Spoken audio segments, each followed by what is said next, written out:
Salut tout le monde! Aujourd'hui on se retrouve pour une nouvelle vidéo, une vidéo importante pour les personnes qui se lancent dans le récifal, le choix des pierres. Que ce soit pierre vivante ou pierre morte, on va voir les inconvénients et les avantages et on va comparer tout ça. Et moi je vais vous dire ce que j'ai choisi pour mon prochain bac, le protocole que j'ai mis en place pour que ces pierres s'ensemencent avant que j'installe ce bac. Alors pour commencer, c'est quoi une pierre vivante? C'est quoi une pierre morte? Une pierre vivante, c'est une pierre qui a été prélevée dans le milieu naturel. Il y a différentes sortes de pierres vivantes. Il y a l'indonésienne, il y a la Jakarta, il y a les Caraïbes, il y a aussi la méditerranéenne. Comment on reconnaît une pierre morte? Une pierre vivante, pardon. Souvent une teinte violette qui sont colonisées par de la microfaune. Comme on peut voir, il y a des éponges, il y a différents types de petites algues dessus, il y a des petits vers tubicoles. C'est une pierre qui est bourrée de vie. Tout simplement, c'est une pierre qui est enrichie,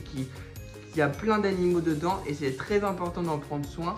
Là, par exemple, pour le tournage, elles sont toujours dans l'eau, je les laisse pas à l'air libre. De toute façon, je vais vous mettre des images des pierres vivantes, comme ça vous verrez la différence entre pierre vivante et pierre morte. Pour les pierres mortes, ce sont des pierres synthétiques qui ont été soit créées par la main de l'homme par des moules, ou soit qui ont été prélevées en milieu naturel dans des sites de carrière, on va dire, où ils ont vu un intérêt pour les aquariums, pour le récifal, par la porosité de la pierre, par les trous qui y sont. Et voilà, donc c'est deux types de pierres mortes. Il y a différentes marques qui ont été proposées. Moi, pour ma part, je tombe sur de la Arca qui fonctionne très bien. J'ai aucun problème dans ce bac là. Du coup, comme j'avais énoncé sur la présentation de mon bac, il y a de la pierre morte Arca. On ne voit pas la différence, elles ont bien été colonisées en coralline. D'ailleurs, c'est quoi la coralline? C'est une petite algue violette qui se trouve sur les roches, qui peut se trouver sur nos vitres, qui est due à l'éclairage de notre aquarium. Et cette petite algue donne une couleur du coup violette à nos pierres. Faut faire très attention aussi, car il y a des produits qui existent lors du lancement de l'aquarium où on y ajoute un produit qui permet ce développement de coralline, qui n'est pas cette différence de couleur entre les roches. Mais moi je le conseille pas car une pierre qui est trop colonisée en coralline a un pouvoir filtrant moins important. Donc il faut faire surtout gaffe que ça ne bouge pas, on va dire, cette filtration qui est très importante pour notre bac. Voilà au sujet de la coralline. Ce que je conseille, ça serait de l'indonésienne, c'est celle qu'on trouve un peu plus partout. Je conseille pas la méditerranéenne, c'est avec celle-ci que j'ai commencé mon bac et on voit une nette différence entre ces roches-là. Les pierres mortes. Alors, il y a différentes sociétés qui proposent différentes sortes de pierres mortes. Je vais vous en énumérer quelques-unes. Il y a la AF Rocks de chez Aquaforest. Il y a la Arca Rocks que moi j'utilise personnellement dans mes aquariums.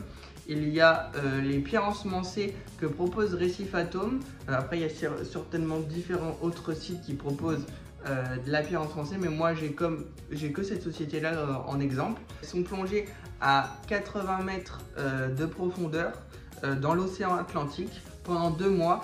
Et ces 2 mois vont permettre à cette roche de se coloniser en bactéries et d'avoir une roche bourrée de microfaune. Aquaroche qui est très connu sur notre secteur français, qui malheureusement, moi, à mon simple avis, je trouve que c'est un peu, on va pas dire démodé, mais qui sont un peu moins qualitatifs sur le rendu final des autres sortes de roches. Moi, je tourne un mélange de pierre vivante et de pierre morte. Le pourcentage actuellement pour le prochain bac, je pourrais pas vous le dire parce que du coup il est faussé ce pourcentage là parce que maintenant c'est devenu des pierres vivantes. Mais en tout cas j'ai acheté 10 kg de pierres vivantes et il me restait 13 ou 14 kg de pierres mortes de mon ancien bac que j'ai arrêté. Quel protocole moi j'ai utilisé pour ensemencer mes pierres mortes et comment je les ai récupérées, parce que ce sont des pierres qui ont été dans un aquarium avant où j'ai retiré ces pierres là, je les ai laissées dehors dans un bac. Comment j'ai fait pour les réactiver, on va dire, tout simplement parce que ces pierres là ont été colonisées de microfaune. Cette microfaune est morte et du coup elles sont bourrées de nitrate tout simplement.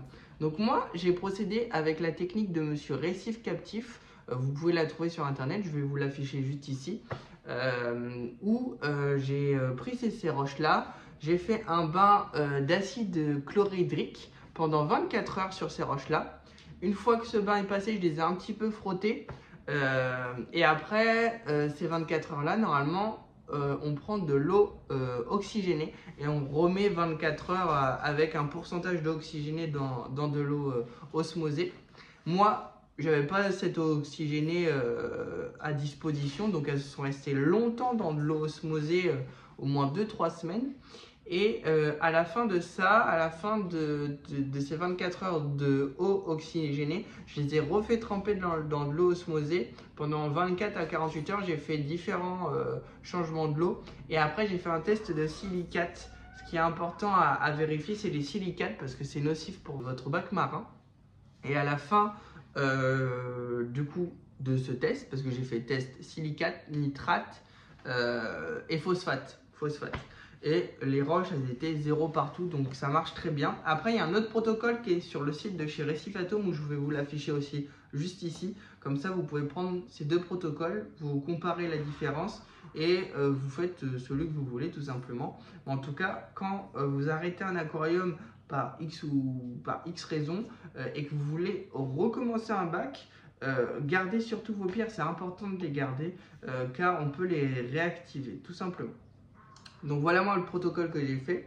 Ensuite, une fois que j'ai réactivé ces pierres mortes, j'ai fait un bac exprès avec les pierres vivantes que je stocke et je les ai mis avec, car je sais qu'elles sont dénuées de phosphate, dénuées de nitrate, dénuées de tout, de silicate, et j'ai aucun risque à les ajouter avec mes pierres vivantes d'Indonésie que j'ai achetées de chez Allmarine. Et du coup elles sont avec, elles se colonisent sans lumière, car comme ça évite d'avoir des algues un peu partout. Du coup ça fait comme si je faisais un refuge cryptique. Elles se colonisent tranquillement et j'ajoute une fois par semaine, voire peut-être 2 fois par semaine, un petit peu de phytoplancton au pourcentage du volume de mon bac. Comme ça, ça nourrit la microfaune qui est à l'intérieur de ces roches, elle ne meurt pas, parce que c'est aussi ça l'erreur des débutants, c'est de dire ok, je prends mes pierres vivantes d'avance, je les fous dans un bac, je laisse faire la nature avec mes pierres mortes, et puis au bout de 2, 3, 4 mois, je les fous dans mon bac, comme ça elles sont archi colonisées, j'ai attendu super longtemps. Non, erreur. Si la microfaune elle n'est pas nourrie, si elle a consommé tout ce qui est à consommer dans le bac, parce qu'il n'y a pas de raison d'avoir des nitrates dans l'aquarium, sauf si les pierres sont bourrées de nitrates, mais normalement il n'y a pas de raison. La microfaune n'a pas de quoi se nourrir, donc c'est important de rajouter du phytoplancton et des bactéries. Moi j'ai mis des bactéries fauna marin que je vous montrerai à l'image. Ces différentes bactéries, il y a un protocole d'ensemencement lors d'un lancement de bac, donc c'est sur 1 ou 3 jours, on met une quantité et puis après c'est hebdomadaire. Et moi j'ai mis que la quantité pour le lancement et l'hebdomadaire. Comme ça, j'ai pas un bloom bactérien, parce que ça c'est important à faire attention. C'est le bloom bactérien. Si j'ai trop de bactéries et que tout meurt, bah, ça flingue mes pierres tout simplement et je suis bon à tout recommencer. Et comme ça, moi ça m'évite d'avoir des pierres pas du tout colonisées en bactéries, où ça pourrait avoir un inconvénient sur le lancement du futur bac. Moi, comme ça, elles sont colonisées, elles sont prêtes et elles peuvent aller dans l'aquarium et j'aurai pas de cycle d'azote normalement, en tout cas j'aurai pas de cycle de l'azote parce que les bactéries se trouvent pas dans l'eau mais elles se trouvent dans les roches. Donc en gros, je pourrais faire dans mon bac là actuellement, je pourrais faire un changement d'eau de 100% tant que ma microfaune est toujours dans les roches. Ça, je redémarre pas un cycle de l'azote. Donc c'est ça qui est important, c'est que les pierres soient bien colonisées, que on flingue pas tout simplement. Donc c'est à prendre avec des précautions. Dans quelques jours, je pense ajouter les petits sachets de copépod dedans pour coloniser encore plus ces roches et comme ça avoir un résultat optimal. Moi, ce que je conseille, en tout cas, pour les gens qui lancent leur aquarium, c'est de bien étudier son projet, de bien que ça commence par le volume du bac, parce qu'il y a un pourcentage à respecter, hauteur de 10%, on conseille de mettre 10%, par exemple si j'ai un 100 litres, et ben je mets 10 kg de roche, que ce soit roche vivante ou roche morte, on conseille 10% normalement, si je ne me trompe pas, peut-être à un pourcentage un peu plus élevé pour les roches mortes, mais en tout cas, on peut peut-être même faire 8% pour les roches vivantes, mais ça à prendre avec précaution. Moi je conseille 10%, on m'a toujours conseillé 10%, j'ai eu un bon résultat, donc c'est 10%. Après, il y a différentes techniques. Il y a ceux qui conseillent de mettre l'éclairage dès le début, ceux qui conseillent de ne pas le mettre et de le mettre quand une fois le cycle de l'azote est passé. Ça évite d'avoir une prolifération d'algues. J'ai très peu éclairé lors du lancement de mon premier bac, à hauteur de 4 à 6 heures par jour, et après au fur et à mesure des semaines j'ai monté une fois le cycle de l'azote passé. En tout cas, si j'oublie des petites choses, j'aurai des scènes coupées, des scènes rajoutées. Donc vous étonnez pas si je change de tenue, si c'est pas le même soleil. C'est un sujet important et du coup je m'octroie le fait qu'il y ait un changement de plan. Exactement, voilà, tout simplement. J'espère que cette vidéo vous aura plu. C'est une vidéo un petit peu scolaire, on va dire. Ça fait un petit peu court. C'est pas le contenu que je veux proposer. Moi j'aimerais bien que ça soit assez dynamique. Mais je trouve ça important. En tout cas, je trouve qu'il n'y a pas assez de vidéos sur ce type de contenu. Je trouve pas qu'on est assez bien accompagné sur le lancement d'un aquarium. Souvent on fait attention, on écoute la personne qui nous vend ses roches, que ce soit des sites connus ou pas connus, parce que on peut aller dans un Animalis, dans d'autres franchises. Les personnes ne sont peut-être pas qualifiées et du coup on est très mal accompagné. Ce qui est important aussi de se renseigner avant de lancer un aquarium, c'est de prendre une dose d'information avec les vidéos, avec les sites internet, avec les groupes Facebook, qui est très important. Il y a du débat, il y a beaucoup de groupes qui sont très intéressants sur ça.